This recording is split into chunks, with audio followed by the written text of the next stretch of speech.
Vendredi dernier, il y a eu une nouvelle attaque au couteau contre une policière municipale. Ça se passait près de Nantes. L'assaillant, il était fiché pour radicalisation.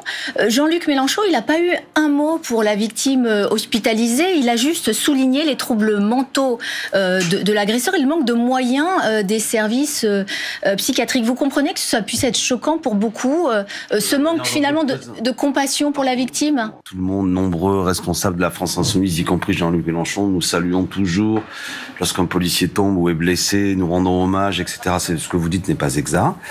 C'était son premier tweet. Oui, son premier tweet qui rappelle une chose. Non, mais c'est pas la même chose. De dire que dans ce cas précis, ce qui est choquant, c'est que la personne, vous dites qu'il est fiché S, c'est d'abord quelqu'un qui avait de sérieux troubles psychiatriques, qui par ailleurs avait des problèmes mentaux, qui a été emprisonné, qui s'est radicalisé une fois en prison, mais qui n'a jamais été traité durant son séjour en prison sur ses troubles psychiatriques et qui se retrouve dehors sans aucun contrôle et qui après produit cet acte fou.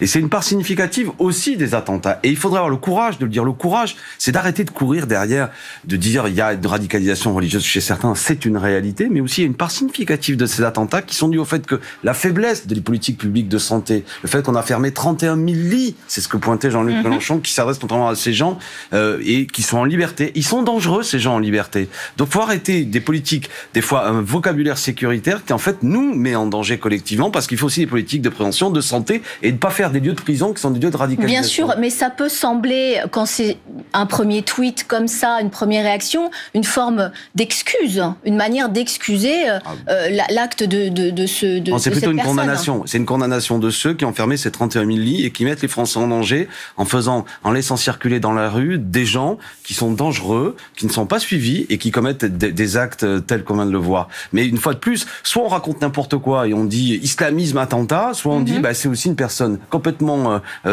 perturbée psychiatriquement, psychologiquement, qui n'est plus pris en charge, et on dégrade des politiques publiques de santé et on met les Français en danger, en l'occurrence une policière.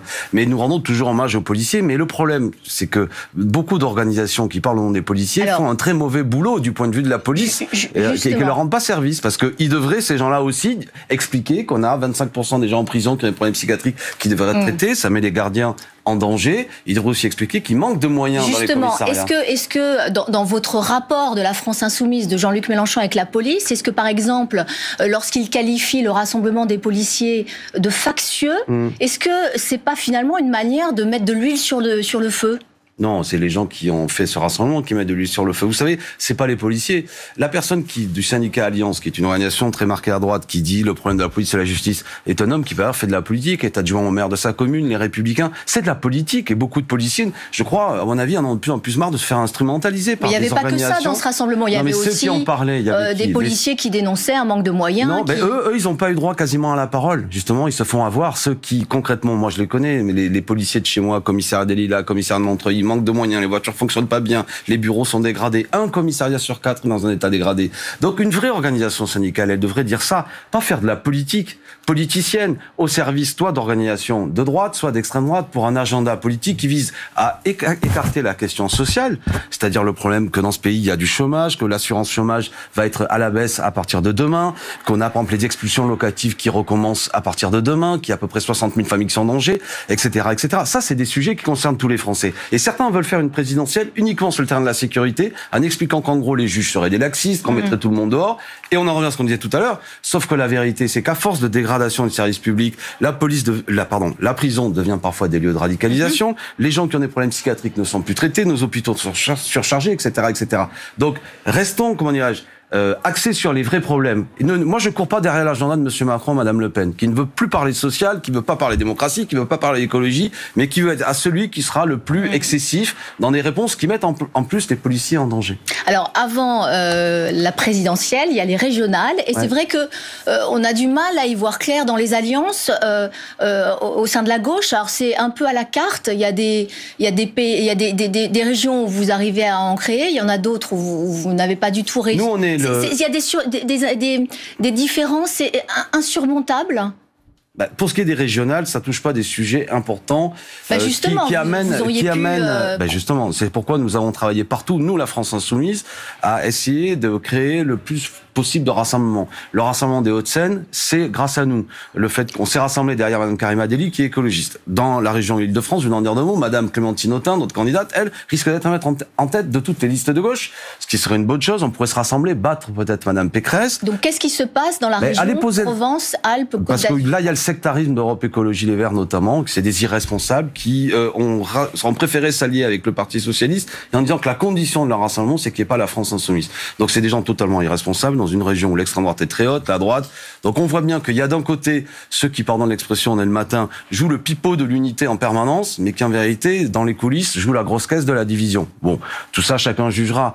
Fondamentalement, le fond du problème qu'on a aujourd'hui, c'est mobiliser des millions d'abstentionnistes. C'est ça qui va bouleverser la situation. Voter pour ces idées. Hier soir, j'étais avec Daniel Simonet dans le 20e arrondissement à Paris. Il y avait une législative partielle. Elle sera au second tour. Personne ne l'attendait là. Candidate France Insoumise, qui peut peut-être offrir une 18e députée insoumise à l'Assemblée. Je dis à tous ceux qui nous écoutent, c'est ça. Votez pour vos idées et le programme de Jean-Luc Mélenchon. Alors clairement, que ferez-vous au soir du second tour? Ne posez pas la question parce que ça marche pas. Non, parce que là, on voit que chaque parti est en train de se déterminer, que la République En Marche a dit qu'il ferait Front républicain.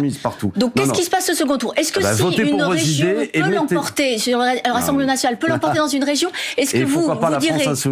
Alors, non, mais je vous poserai la question après, mais d'abord sur le Rassemblement national. Est-ce que vous ferez républicain ou est-ce que vous direz chacun fait comme il veut? Chacun, d'abord, doit apporter ses idées au second tour. Non, c'est pas que je veux, on s'exprimera au soir du premier tour. Mais il y a un piège en politique qui consiste à accepter l'agenda qu'on vous fixe. En gros, vous êtes des petits gamins, vous serez pas au second tour. Qu'est-ce que vous ferez au second tour, monsieur Corbien? Eh ben, moi, je dis au second tour, mettez la France Insoumise ou les listes qu'on soutient au second tour. C'est la meilleure façon de lutter contre le Front National, dont je ne souhaite pas la victoire. Et c'est la meilleure façon de lutter aussi contre le faux barrage du Front National qu'est monsieur Macron. Comprenez-moi bien, on risque d'avoir une abstention extrêmement forte. D'abord, je dis aux gens, le 20, il y a un vote, et qui souvent se confond entre un vote régional, un vote départemental. Portez vos idées avec force. Que tous ceux qui ont prévu peut-être de s'abstenir parce qu'il y a le Covid, parce qu'il y a des difficultés à saisir les enjeux, allez voter. Et on verra au soir du premier tour. Il y aura des surprises, je le souhaite, et de toute manière, la seule façon d'éviter la victoire du Front National ou la victoire de Macron, qui sont un peu chacun à leur façon, soit l'extrême droite, soit l'extrême marché, mais je veux dire quelque chose qui correspond pas selon moi aux attentes profondes du pays, c'est de chercher à créer une majorité sur des thèmes que j'ai définis tout à l'heure, priorité au social, écologie, 6e République. Donc c'est possible, et vous verrez que même en 2022, cette possibilité existe avec Jean-Luc Mélenchon. Bon, on va être un peu patient pour le consigne de oui, parce que sinon c'est démobiliser les miens. Cette union des gauches, elle est aussi très compliquée au niveau national, avec la présidentielle qui s'annonce. Alors pour Jean-Luc Mélenchon, c'est même mission impossible, il l'a clairement dit. Pourquoi est-ce que c'est si compliqué? D'autant que Jean-Luc Mélenchon, aujourd'hui dans les sondages, il est à peu près à 11%. On peut pas dire qu'il y a un candidat qui émerge beaucoup plus que les autres. Anne Hidalgo, Yannick Jadot. Attendez, sérieusement, vous dites, si vous prenez les sondages, il n'y a pas un candidat qui émerge plus que les autres? Non, les autres sont entre 6 et 8. Allez, donc il y a un candidat qui fait le double de les autres, qui s'appelle Jean-Luc Mélenchon. Mais pour vous, il n'émerge pas. Mais est-ce que c'est suffisant pour s'imposer comme leader? Oui, mais c'est amusant comme vous présentez les choses. Vous dites, il y a 3 candidats, il y en a aucun qui émerge le plus que les autres, il y en a un. Alors, il y en a un, je vais rectifier. Qui fait le double des autres. Il y en a un qui émerge un peu plus, mais est-ce que c'est suffisant pour s'imposer comme leader? D'accord, mais s'il y en a déjà un qui émerge des autres. Et si ceux qui disent qu'il faut l'unité, et pourquoi pas, mais il faut faire toujours l'unité sur le programme. Sur les idées, pas le casting. Était sincère, il pourrait au moins mettre dans la discussion le fait qu'actuellement, il y a un candidat qui se détache des autres et que peut-être il peut être le candidat du rassemblement. D'abord sur les idées. Et c'est possible, il y a des gens avec qui c'est possible. Je pense à nos amis du Parti communiste, je pense à nos amis de Génération avec Benoît Hamon, je pense à beaucoup de gens d'Europe Écologie Les Verts. Pour ce qui est du Parti socialiste, le problème c'est que on a le bilan de François Hollande, je ne sais pas aujourd'hui sur quelle ligne politique est le Parti socialiste. Si c'est pour faire revenir François Hollande, beaucoup de gens n'en veulent pas. Mais si le Parti socialiste est favorable à une discussion politique, notamment, je répète, en finir avec les institutions de la Ve République, qui sont antidémocratiques, faire réguler l'abstention, en finir avec notre système productiviste et imaginer une transition écologique, en finir avec des politiques libérales, etc., et imaginer une autre répartition de la richesse, on peut y arriver. Le problème du PS, c'est que souvent son seul programme, c'est l'unité, parce qu'il n'a pas de programme. Vous évoquez le nom, avec tout le respect qu'on lui doit. Madame Hidalgo, il paraît qu'elle est candidate à l'élection présidentielle. Mais sur quel programme? Sur quel programme? Pour quelle idée? Pour faire quoi pour le pays? Pour proposer quoi aux gens? Et vous évoquez leurs mauvais éléments dans les sondages, c'est qu'il y a des candidats qui sont candidats pour eux, mais qui n'ont pas d'idée. Mélenchon, c'est un programme. Alors on a le droit de pas être d'accord. Mais ça s'appelle l'Avenir en commun, ça a déjà fait 7 millions de voix, les gens le connaissent, et je crois que c'est quelque chose de fort. Donc j'invite chacun à arrêter à personnaliser le débat. Il y a aujourd'hui, on verra si ça évolue, mais un candidat qui quand même a une notoriété, une expérience, un programme, il peut être ce candidat du rassemblement. Et de toute manière, surtout, au-delà des petits partis, je termine là-dessus, dont vous parlez, ou des partis non petits, surtout, il faut s'adresser aux abstentionnistes. Et vous verrez qu'en 2022, on va changer les choses.